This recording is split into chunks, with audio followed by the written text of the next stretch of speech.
আসসালামু আলাইকুম প্রিয় দর্শক, আশা করছি আপনারা সকলেই ভালো আছেন।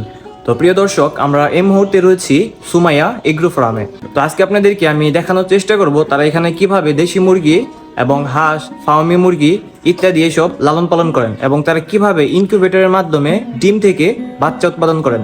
তো সম্পূর্ণ ভিডিও জুড়ে আমাদের সাথেই থাকবেন। তো চলুন শুরু করা যাক।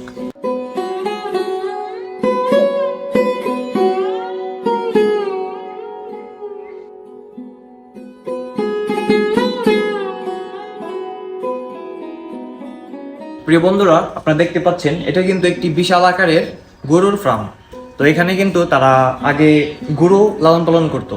তো বর্তমানে এখানে খালি পড়ে আছে, তো সেই কারণেই তারা এখানে দেশি মুরগি সহ নানান ধরনের প্রজাতির মুরগি এখানে তারা লালন পালন করতে।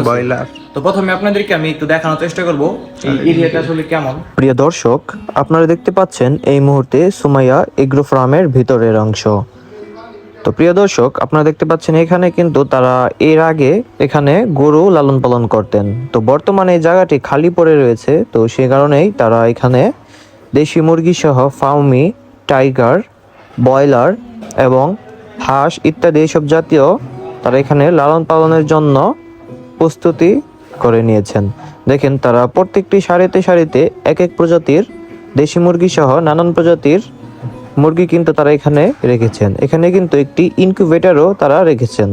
এর মাধ্যমে তারা এখান থেকে ডিম থেকে বাচ্চা তৈরি করেন। মূলত আমরা এখানে ইনকিউবেটর দিয়ে ডিম থেকে বাচ্চা উঠিয়ে একটা মুরগির সাথে দিয়ে রাখছি। এদেরকে 40-45 দিন হলে ভ্যাকসিন দিয়ে সম্পূর্ণ ছেড়ে দেওয়া হবে। এখানে কতগুলা বাচ্চা আছে? 50 পিস 50 পিস দেশি। এসবগুলো কি ইনকিউবেটরের মাধ্যমে ফোটাইছেন? আচ্ছা।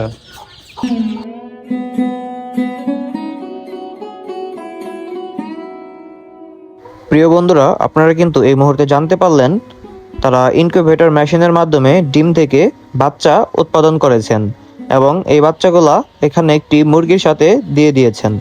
তো বন্ধুরা দেখতে পাচ্ছেন তারা কিন্তু আবারও ইনকিউবেটর মেশিনের ভিতরে ডিম দিয়েছেন এবং সেই ডিমগুলা থেকে বাচ্চা উৎপাদনের একটি পরিচর্যা চলছে। তো এখানে তারা ডিমগুলা কিন্তু উল্টিয়ে দিচ্ছেন।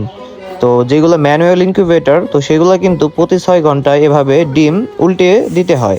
তো দেখতে পাচ্ছেন তারা ডিম উল্টানোর কাজ করছেন। তো এখানে তারা মূলত আবারও প্রায় 1 থেকে 150 ডিম এখানে দিয়ে দিয়েছেন। তো এইভাবেই তারা ডিম থেকে বাচ্চা উৎপাদন করে থাকেন।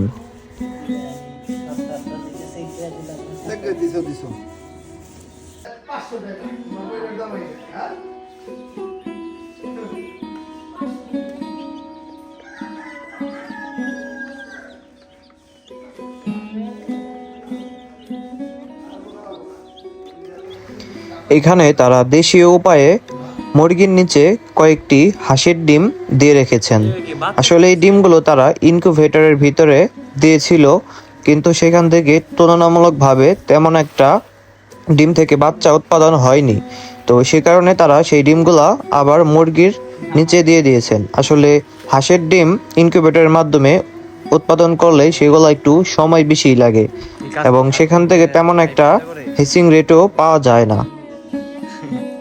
দেখতে পাচ্ছেন প্রিয় দর্শক, এখানে কিন্তু একটি হাঁসের বাচ্চা উৎপাদন হয়েছে। তো এই হাঁসের বাচ্চা কিন্তু প্রথমে ইনকিউবেটরের ভিতরে ডিম থেকে হয়েছিল।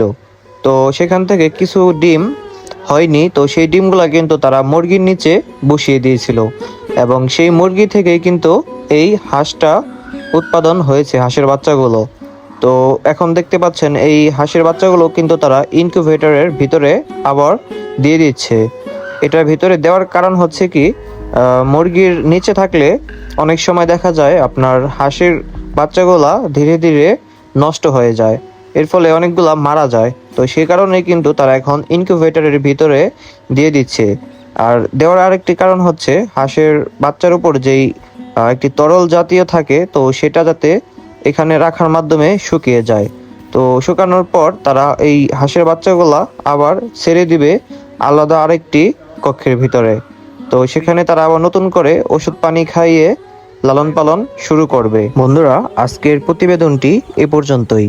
পরবর্তী এই ভিডিওতে আপনাদেরকে জানানোর চেষ্টা করব কিভাবে আপনারা হাঁস এবং ফার্মি এবং টাইগার মুরগি লালন পালন করবেন এবং সেগুলো থেকে কিভাবে আপনারা ভালো একটি বেনিফিট পাবেন।